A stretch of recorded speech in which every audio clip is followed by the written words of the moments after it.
बहुत ही करता था, जी जान से उस पे मरता था, जी जान से उस पे मरता था। मैं प्यार बहुत ही करता था, जी जान से उस पे मरता था। मैं तो उसको समझ सका ना, ये तो मेरी नादानी थी। मैं जिसका आशिक था वो किसी और की दीवानी थी। मैं जिसका आशिक था वो किसी और की दीवानी थी।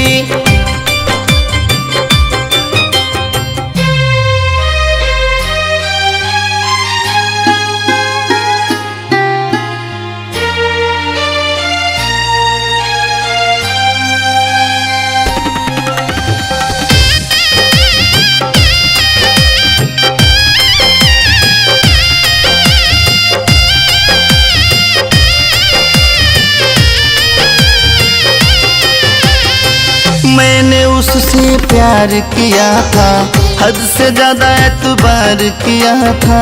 मेरी तरफ से मोहब्बत थी तो उसने भी इकरार किया था।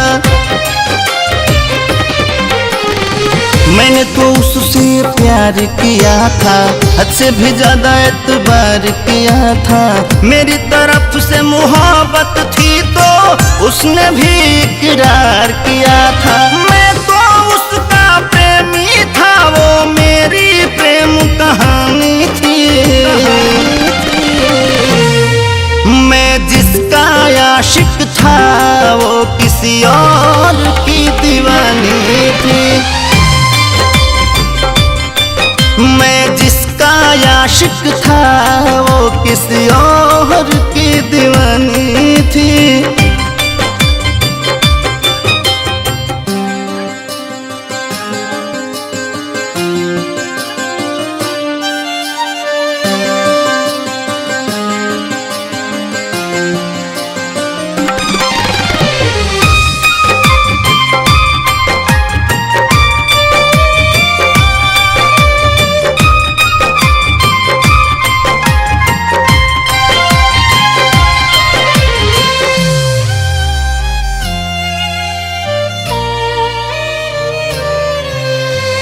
दिल को मेरे तोड़ गई वो, तन्हाई में छोड़ गई वो।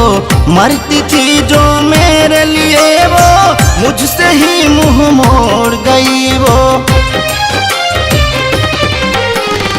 दिल को मेरे तोड़ गई वो, तन्हाई में छोड़ गई वो। मरती थी जो मेरे लिए वो, मुझसे ही मुंह मोड़ गई वो। उसके दिल का राजा था वो, मेरे दिल की रानी थी। मैं जिसका आशिक था वो किसी और की दीवानी थी। मैं जिसका आशिक था वो किसी और की दीवानी थी।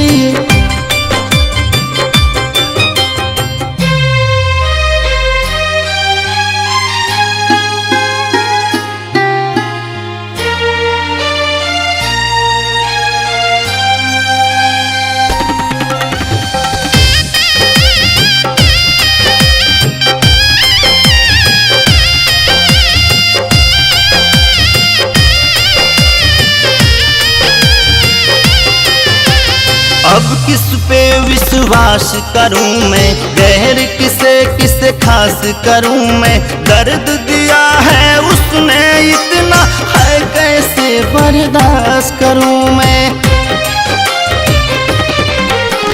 अब किस पे विश्वास करूं मैं, गैर किसे खास करूं मैं। दर्द दिया है उसने इतना, है कैसे बर्दाश्त करूं मैं। कहती थी वो सोना बाबू, वो तो मेरी जानी थी। मैं जिसका आशिक था वो किसी और की दीवानी थी।